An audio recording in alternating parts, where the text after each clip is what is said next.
lecture number 2, I would like to welcome you all in Digital Study Corner, especially to the students of SYBCom.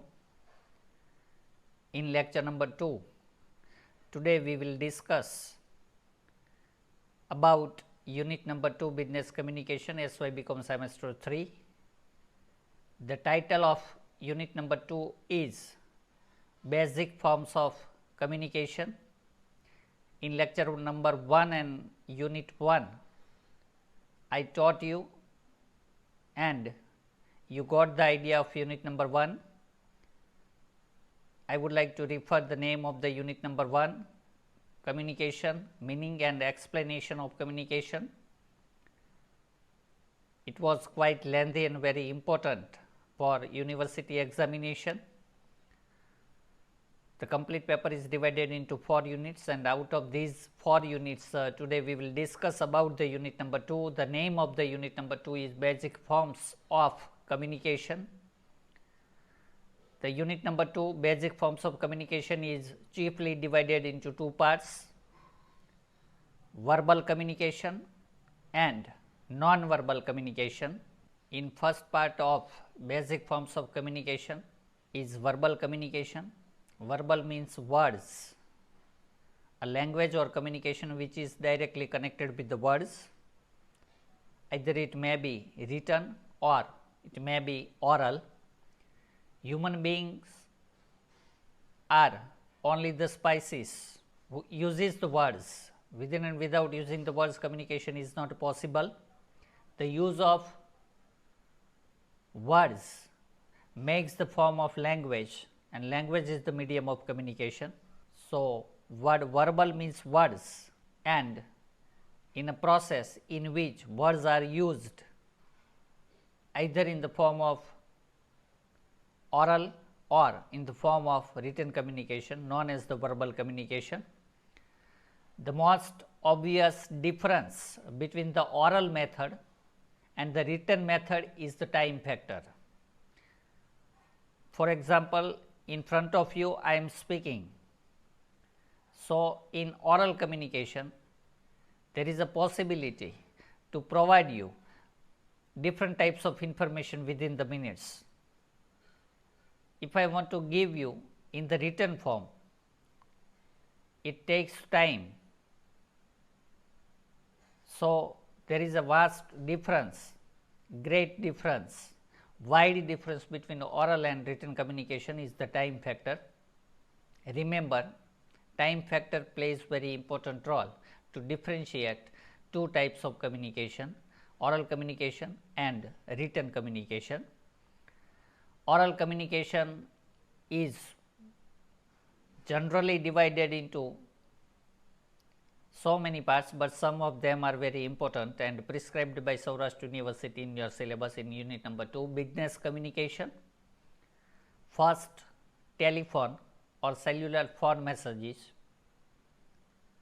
second face to face communication, third presentation, I am talking about PowerPoint presentation, intercom, radio, conversation, tape recorder, speeches, speeches means the series of lecture, interview and the grapevine.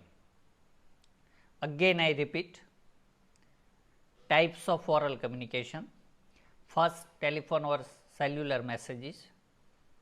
If you are talking to someone with the medium of telephone or on mobile or cell phone, known as the oral, it is a pure kind of oral communication. Face to face communication, suppose we are talking, it is the face to face communication.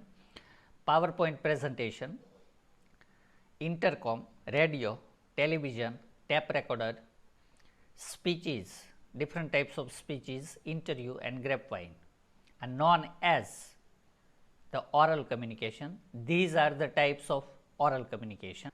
Out of all these types of oral communication, face to face communication plays very important role in forming the form in the form of oral communication.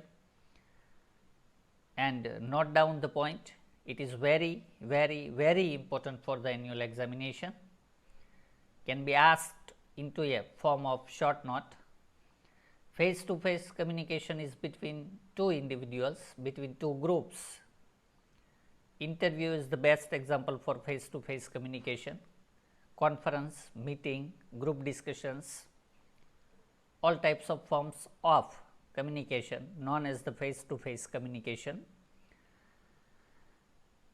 The benefit or great advantage of face to face communication is that feedback can be immediately obtained. Feedback can be immediately obtained means, suppose I am speaking with you and you have an equation, you are given opportunity to ask me any type of question. If you and I on online, known as the face to face communication. So, great advantages of face to face communication is to get the feedback immediately. It has been said that the face is the index of the person. Face is the index of the person while he or she is speaking, and by observing the emotions, feelings, griefs, body language, you can judge the intention of the speaker. So, it is known as the face is the index of the individual. In university examination, it can be asked such as a question, face is the index of an individual, explain with special reference to face communication. You can answer the questions out of these two paragraphs, out of these explanations. Smiles, puzzles, frowns, angriness, laughing process, all types of signs of the body language of the speakers can be concerned, can be included in the form of face to face communication. So, out of these different types of oral communication, face to face communication plays very important role, and it took the weightage for the university examination also. So, I would like to request you or suggest you to note down the point for the importance as part and parcel of the university examination. It can be asked in the form of short note, face to face communication. After discussion of the face to face communication, there are some parts or elements or factors which plays in very important role in oral communication. The first is gestures. It means while person is speaking, his hands, faces, arms are constantly moving, and this movement of a person or the body language of a speaker is known as the gestures. Torso, head, without speaking even a single word, you can agree, you can oppose, you can reject, you can accept, only through the medium of body language, only through the signs of your body, known as the gestures. Second is the voice. Voice can be measured by the pitch and tone of the voice. Voice of the person also very useful to identify the real or original intention of the speaker or the communicator. So, in communication, voice plays very important role. Suppose you are speaking in a mild tone, it can be judged as the natural. You are speaking in high tone, there is a possibility that you are angry while you are speaking. So, pitch and tone of the voice plays very important role in getting the identification of the speaker. So, after gestures, the voice of the speakers also plays very important role to identify or to differentiate the communication in the form of oral communication. And postures and gestures go together parallel. So, there is no major types of difference between these two words, but while a person is speaking, it is very important how he or she holds while speaking, known as the postures. After gestures, voice and postures, the speeches or the public speech is very important, is very important part and partial of oral communication. Series of public speech, different types of lectures, situations in which You have to speak between the public, known as the public speech. In public speech, the success of public speech depends on the infrastructures you are using while delivering the speech. Suppose you are speaking before the different types of people and so many types of people, numbers of people.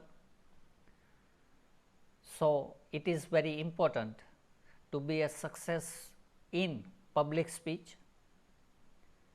You have to maintain the infrastructure first. So, managers, directors of the company, assistant managers, senior supervisors, members of the board of directors of the company, CEO of the company, managing director of the company, normally and generally using this type of speech, using this type of oral communication to provide the instructions and suggestions to their staff members, employers, and connected with the company within the organization. Public speech is a type of oral communication in which one type of instruction is given so many, gatherings or the mob of the employees within the company. While providing or while delivering the public speech, it depends on the size of the audience and numbers of the listeners that PowerPoint presentation or the slide shows, to which you are using to reach many people, many listeners on a one place. So, it is very important to note that what types of people and how many numbers of listeners are listening to you. It is very important to note down or to be aware of the size of the audience, and then you will be successful in public speech. Another part of oral communication is telephone. Telephone is very important to form the communication in oral form. It is the handicapped equipment in which absence of physically absence. Suppose you are physically absent and you want to talk face to face with somebody, it is only the telephone through which you can communicate orally. So, in absence of handicapped physically, communication can be done known as the oral communication. The great fault in communication through the telephone is that if there is an electronic or a mechanical defect, you cannot hear the voice clearly, you cannot speak clearly, and there is a possibility to arise the barrier between speaker and listener, sender and receiver. So, it is the possibility only to break the communication on telephone. If line is clear, line of the telephone is clear, you can talk clearly and successfully through the medium of oral communication. So, in oral communication, telephone, tape recorder, speeches, presentation, gestures, postures, public speech and telephone are the chief parts of oral communication. So, in verbal communication, verbal is divided into two parts. Verbal means the words connected with the language, and language connected with the communication. It is divided into two parts, oral and written communication. Oral communications are divided into so many parts, and some parts are very important. And in oral communication, now let us go directly on the topic, advantages of oral communication. Very important question, very important point. The first and foremost advantage of oral communication is to get the immediate feedback. Remember, is to get the immediate feedback is first and foremost benefit or advantage of oral communication. Second advantage of oral communication is it is time saving process. Oral communication is time saving. Second advantage is. Third, by drawing the people together communication builds up the healthy climate within the organization. In oral communication, it is very useful to develop the emotions, feelings, grips between the people.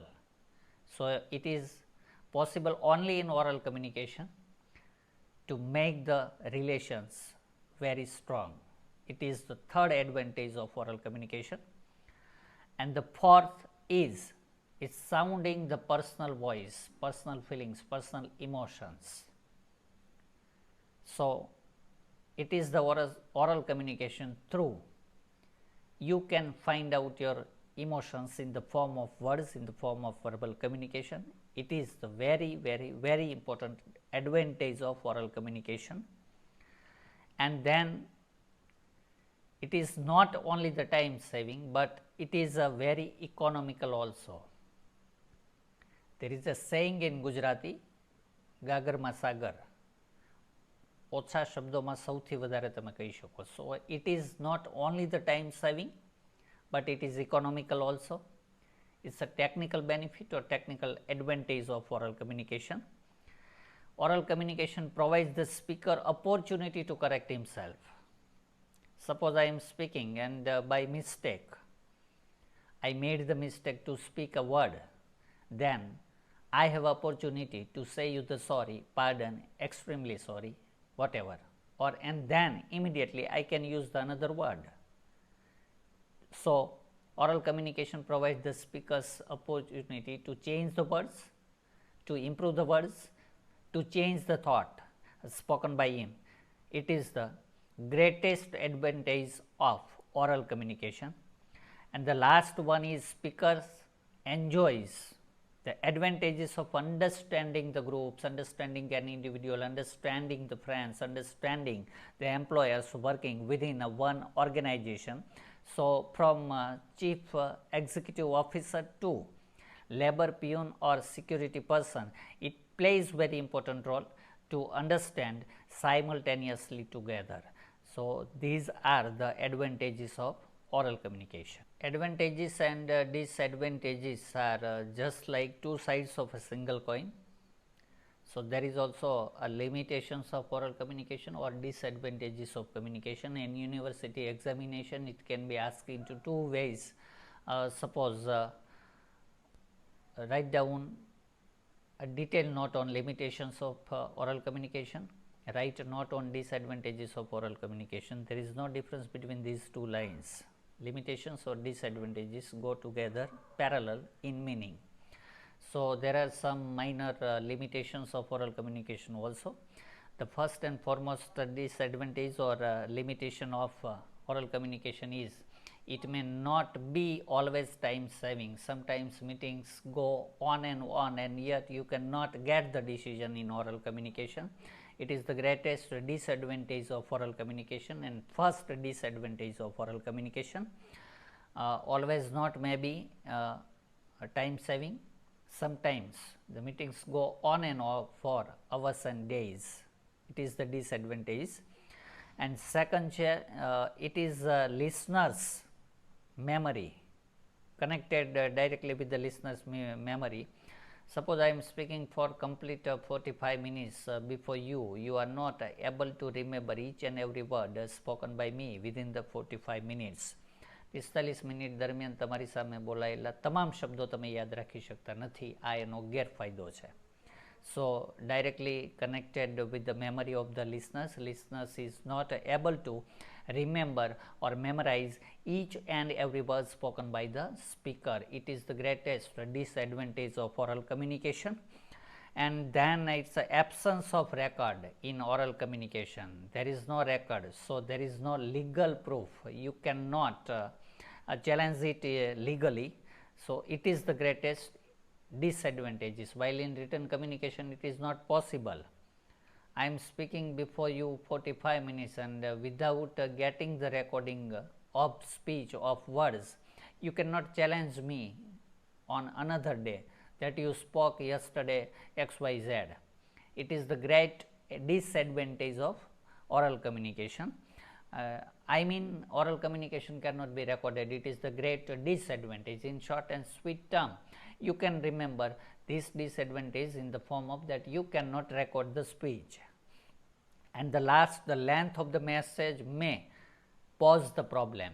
Suppose constantly I am speaking with you, constantly 45 minutes, it will be putting you in a confusion. Confusion is one type of condition in which you cannot take proper decision. You are indulging in to be or not to be. So there is not possibility to pause even between two sentences. So constant speech may affect the memory power of the listeners. It is the greatest disadvantage of oral communication, and the message is not always suitable. Too long message delivering by the oral speech is not possible. So it is the great disadvantage of oral communication. That's all. And now, as a part and parcel of the verbal communication, the second important part of verbal communication is written communication. While oral communication comes unnaturally and spontaneously to man, suppose you want to speak to words, there is no requirement to get the education, there is no requirement to speak to words. Uneducated, illiterate people can also communicate with you, and literate people also can communicate with you. અભણ અને ભણેલા માણસો બધા બોલી શકે છે, લખી શકે છે માત્ર ભણેલો વ્યક્તિ. So it is spontaneous to men by birth. It is very important and important identification of oral communication, while in written communication it requires lots of efforts. Lots of efforts means by nature it is the result fairly to the man, and man can get the command over the written communication only by practice and study. Within and without getting the practice and study of the words, you cannot write even a single word. So that is the major difference between oral and written communication.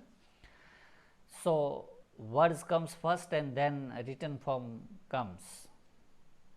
So oral communication comes first to the human being and then written communication. Written communication is only possible by practice and study, while oral communication there is no requirement of education, study or the practice.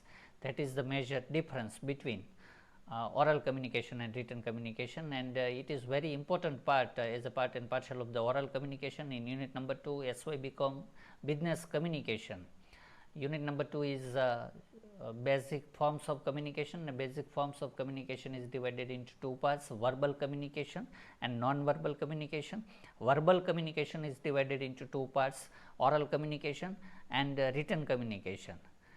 So it is the second part of communication of verbal communication. And now let us discuss about the chief characteristics or features of the written communication. The first characteristics or feature of the written communication is it is 100% creative activity. It means that requires a lot of imagination. Without imagination you cannot write.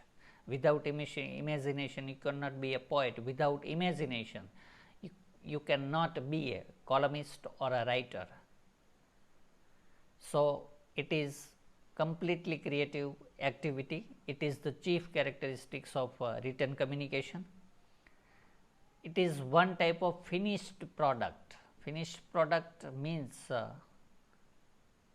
it can be obtained, it can be aimed by practice and a study of words. Without getting practice or study of words, you cannot be a creative. For becoming a creative, there must be imagination within your mind. So imagination plays very important role to be creative, and once you got creative yourself, then creative activity automatically comes to you in the form of written communication. That is the complete process of written communication and chief characteristics of written communication. Second, in case of written communication, we have first of all collect the necessary words, collect the necessary information, collect the necessary thoughts, ideas, emotions, feelings, griefs and then you can arrange it into a form of sentences, and then you can arrange it into a form of paragraphs, chapters, and so on. So, imagination plays very important role. You have information with you, within and without getting the information you cannot write on any topic.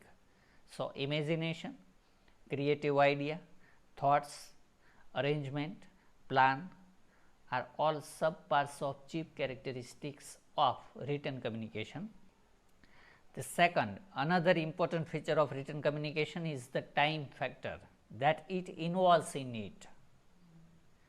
Suppose I am speaking for 45 minutes with you and complete lecture of 45 minutes. You are demanding from me that we want your lecture into a written form. So, it takes so long times. From morning to evening I have to write. For morning to evening about 4 or 5 hours I have to write to wind up the lecture of 45 minutes, to wind up the oral lecture of 45 minutes in the form of written communication. So, it takes lots of time. Time factors is the chief characteristics of written communication. In oral communication, it can be continuous exchange of ideas, while in written communication it is not possible. Once I give an idea in the form of written communication, I cannot change the idea because it is the written form, while in oral communication I can change my idea before you. I can change my thought, I can change my words, I can change my sentences and paragraphs, while in written communication it is not possible. It is the chief characteristics of written communication, and therefore, written form cannot be changed if it is only and only in the form of written communication. It is the chief characteristics of written communication. Written message is usually shorter than oral message, because you are, suppose you want to write down, you want to express your some thoughts in written form, it can be shorter. Within and without making it short form, it is not possible to provide the complete message to the listener or the receiver. So, these are the chief characteristics of written communication.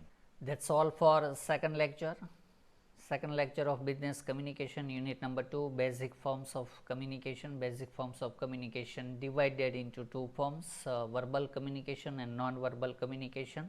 Verbal communication is divided into two parts, oral communication and written communication. Oral communication, there are different types of forms of oral communication, advantages of oral communication, limitations of oral communication, and then as a part and parcel of the verbal communication there is a written communication, definition of written communication, explanation of written communication, and chief characteristics of communication. That is all for lecture 2. I think it is enough. Thanks for keeping a silence, and wish you all the best for best preparation. And in next lecture we will discuss about the occasions of written communication, in which type of occasions we can use the form of communication in the form of written communication. So, there are different types of forms or occasions of written communication in which we can use the written form of communication. That is all. Thank you. Have a nice day.